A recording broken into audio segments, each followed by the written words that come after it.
Hello everybody, this is ManuS and welcome to another artifact video. So today I want to give you a bit more in-depth guide on how to play artifact to help you better understand all the information and content and gameplay that's out there and prepare you for when the NDA is lifted and the game can be played and streamed and so on, so you better understand what is going on.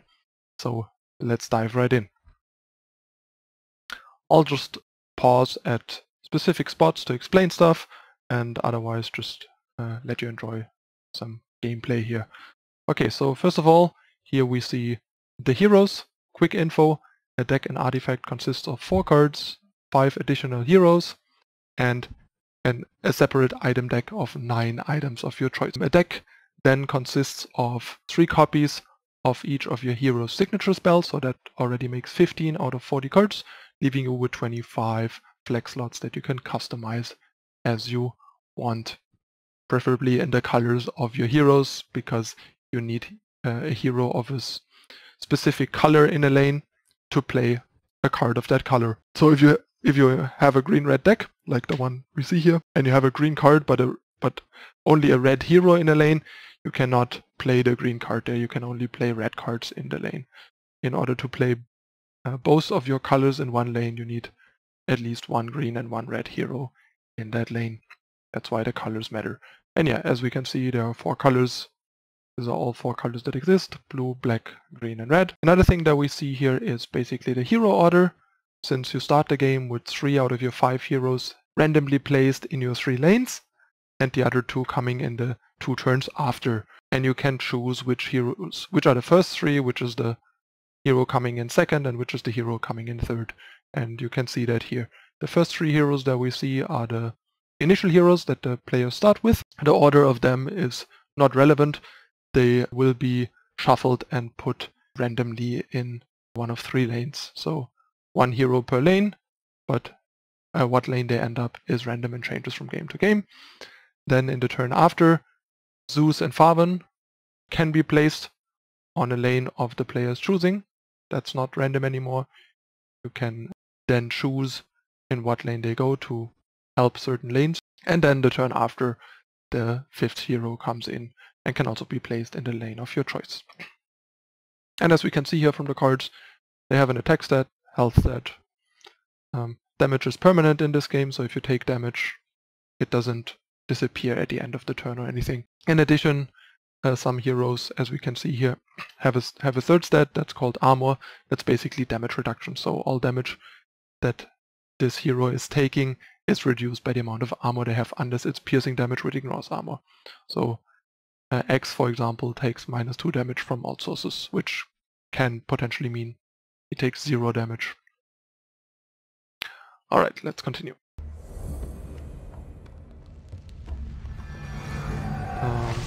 Next we see that they will be randomly placed in the lane, like I described.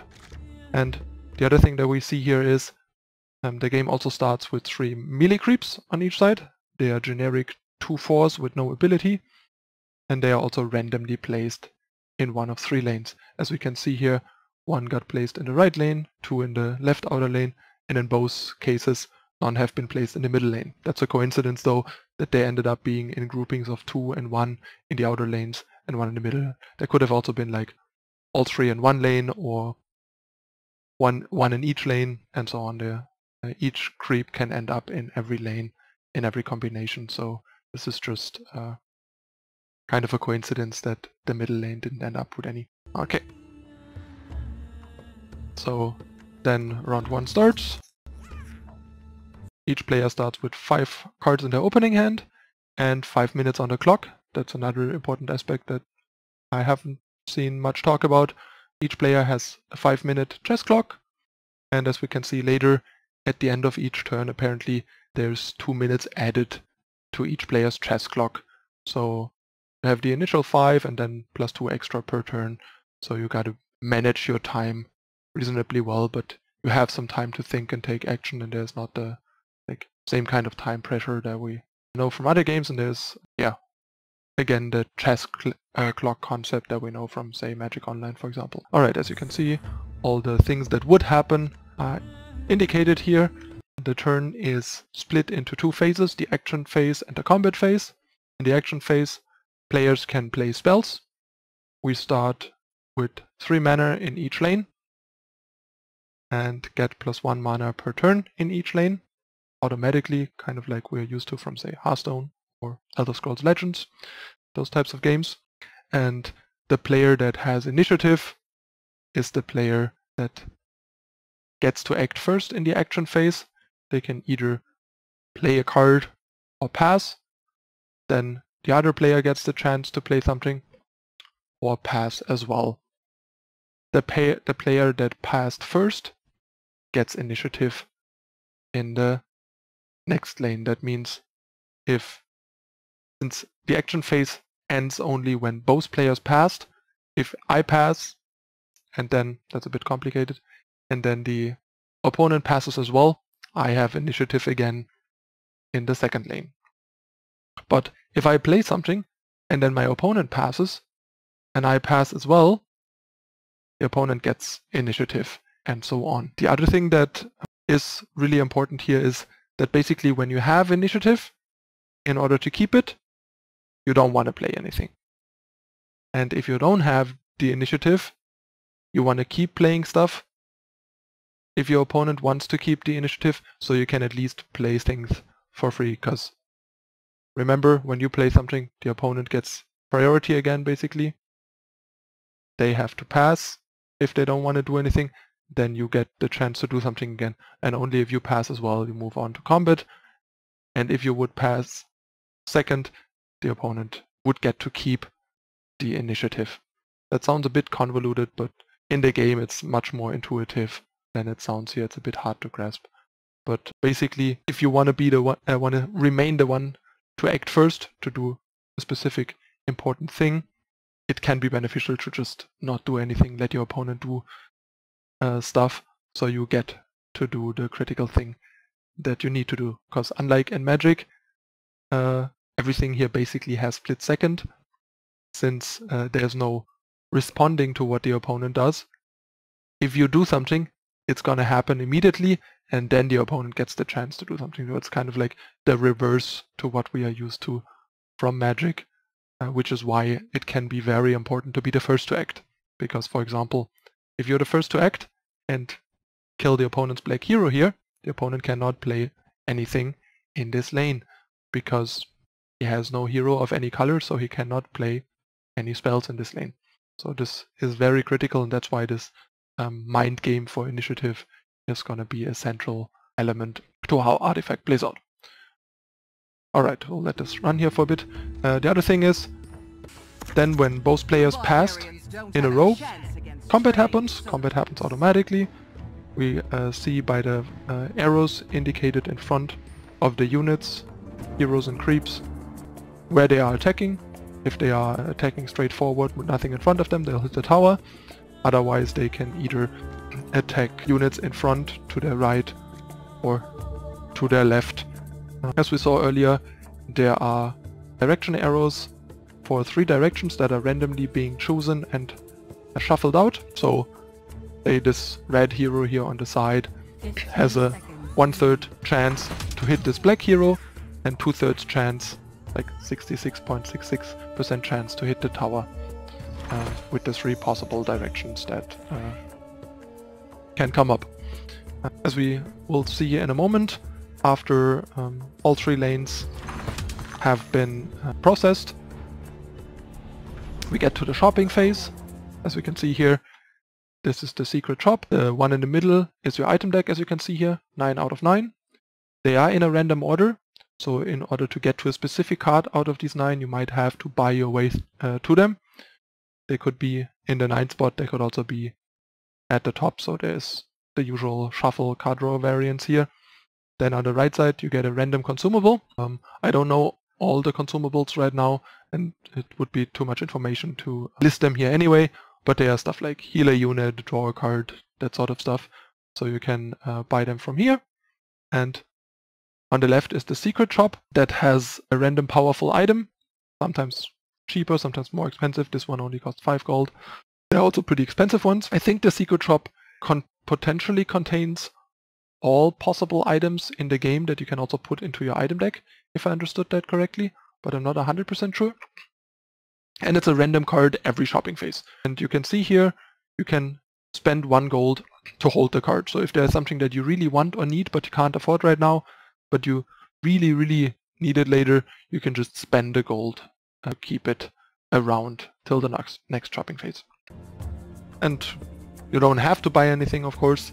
Also regarding gold, each creep that dies gives 1 gold to the player that killed it. Like if an enemy creep dies, you get 1 gold, and if an enemy hero dies, you get 5 gold. So that's like the main cost to your heroes dying. It gives the opponent gold, and the other cost is the fact that the hero will be taken out of the game for 1 turn cycle. So if your hero dies this turn, next turn it won't be able to get back into play, and the turn after you can place it again into a lane of your choice. So it frees up your hero to go wherever you need it, but it basically has to sit on the sidelines for 1 turn. So those are like the 2 costs of losing a hero. It's not going to be helping you for 1 turn, and it's going to give the opponent 5 gold. And as we saw here, in the draw step, both, or like draw phase, both players draw 2 cards. Another diversion from the typical card game standard in most card games, where you only draw 1 card per turn. This makes the game a bit faster and gives you like more things to do, making it much less likely that you're sitting there with mana that you cannot spend. Another thing that I quickly want to address is we see these small arrows here, left and right of at the cost of a card. Normally you can only play a card in the lane that you're currently in. Like this has a red hero, so you can play any red card here. And this Bronze Legionnaire, for example, you can play into this lane, but not into another lane from this lane. But Grand Melee can be played into any lane. So you can play it in this lane, like you can use the mana pool of this lane to play it in any of the 3 lanes. You can play it in this lane, just like the Bronze Legionnaire, but unlike the Bronze Legionnaire, you can also play it into the 2nd or 3rd lane to help those lanes out. So for example, if a lane is already won or already lost, you can use the mana pool of that lane to help out one of the other 2 lanes with those cards, making them a lot more flexible and a lot more powerful. And since we haven't talked about the objective of the game yet, it's similar to what we're used to from other games with a bit of a twist. Obviously you have to kill your opponent, but here that means you either have to kill 2 towers or 1 tower and 1 enchant. Once you kill a tower in a lane, an enchant spawns that has 80 health. So it's either deal 40 and then 80, or deal 40 in 2 out of 3 lanes. So it's technically like either win a best of 3 or win 1 out of 3 games really hard, effectively. The common strategy from what we've heard so far tends to most of the time be win 2 lanes out of 3, since it seems really hard and comes up rarely that you deal 120 in 1 lane. There are certain potential decks that specifically focus on that, but the common thing is to just win in 2 lanes. You can still obviously be doing well in 3 lanes and crush your opponent, but you need to deal 40 damage to the tower in 2 lanes to win the game, usually. Okay, so yeah, we see the game progresses, the mana pool increases every turn, and the rest just kind of is explained at this point. So yeah, I don't want to go too deep into like keywords and abilities and that type of stuff, because that could fill a whole video itself. But one thing that I want to quickly talk about, there are basically 4 types of cards, except items, I'm not counting items, that you have in your deck and can draw. There are the heroes, there are spells, there are creeps, There are also creep cards with special creeps other than the random melee creeps that you can play, as we saw, like this wolf that the green-red player played in this lane. And there are improvements, which is the thing we just saw the green-red player play in the third lane, the grand melee. They are kind of like enchantments in Magic. They're basically yeah, things that constantly stick around and have either a static or an active effect. In the case of Grand Melee, for example, they grant a keyword buff to your units in this lane. But there are also improvements, like for example this conflagration that has an active or like a trigger effect that triggers at a specific point. For example, conflagration deals 2 damage to all enemies in that lane at the beginning of the turn, or like of that lane basically, which we'll see in a moment. Opponents checking for lanes, and as you could see here, they rolled a sideways attack, so the red hero attacked the blue hero to the right, which is called flanking. Here we see that again, the wolf would have attacked this melee creep. Exquisite. If, as we saw here, if a unit and its enemy both get destroyed, the lanes kind of close the gap to not make the board unnecessarily wide and leave these empty gaps. But obviously, as you can see, if there is a unit on one side but no enemy on the other, the gap obviously stays open, because that's kind of like an advantage that you fought for to push through there. But yeah, if the board is empty on both sides, you just kind of the game just kind of closes the gap and moves together. And yeah, we see here there's like two improvements. One gives the static buff to the units, and the other one increases the mana pool, kind of like mana ramp in Magic, for example. Yeah, and then you basically just keep going through the turn cycles, playing those lanes and the shopping phase until one player, like we said, has either destroyed 2 towers or 1 tower and an enchant, and then wins the game. Alright, so I don't want to let this entire game run through, but yeah, I think you get the idea and kind of understand the core gameplay and rules at this point. So I hope that was helpful to you guys. I think the game looks really interesting and really intriguing, especially the initiative sort of mind games and yeah, maneuvering is going to be very interesting. The fact that you draw 2 cards a turn and that cards come back, like heroes don't die permanently but kind of feed the opponent gold, like we know from MOBA games, is pretty interesting and makes the game a lot more on board and tempo oriented, I would assume, and a lot less card advantage oriented than more traditional card games that we are used to. This reminds me to some extent a bit of playing Versus System like years ago, where that was like the only game I ever played where you also drew 2 cards a turn, and the game was very heavily tempo oriented due to the fact that you usually had more cards than you needed, especially because you could play any card face down as sort of a mana, as a resource, and then could still use some of them afterwards to impact the game. So you usually had more than enough resources to do things.